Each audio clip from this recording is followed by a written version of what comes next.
ఎవరు జ్ఞానులు? ఎవరు జ్ఞానులు అంటే సంశయాలన్నీ, డౌట్స్ అన్నీ క్లియర్ చేసుకునేవారు, ప్రస్తుత జ్ఞానాన్ని అప్డేట్ చేసుకునే పరిజ్ఞాన వస్తువులు, పరిజ్ఞాన పుస్తకాలు, గురువులు అంటే teachers, lecturers, professors, mentors, motivational speakers.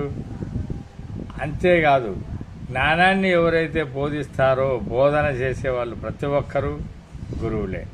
వారి ద్వారా మనం నేర్చుకునే జ్ఞానం మనల్ని ఉన్నత స్థితి నుంచి ఉన్నత స్థితికి చేర్చేకి ఉపయోగపడుతుంది. కాబట్టి ఆ విధంగా నేర్చుకున్న జ్ఞానం వల్ల మన జీవన విధానం అనేది మారుతుంది, మన యొక్క స్టైల్స్ అనేటివి మారిపోతాయి, మన జీవనమే మారుతుంది.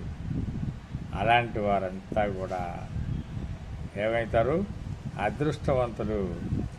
మరి పొందినవారు, చదువు రానివారు అన్నప్పుడు వారు వీరి ద్వారానే ప్రకృతి నుంచి పూర్తిగా నేర్చుకుంటారు. వారు కూడా నేర్చుకుంటారు, పూర్తిగా నేర్చుకుంటారు ప్రకృతి నుంచి. వారిని కూడా అదృష్టవంతులే అంటారు. నచ్చితే లైక్ చేయండి, సబ్స్క్రైబ్ చేయండి. Thank you so much.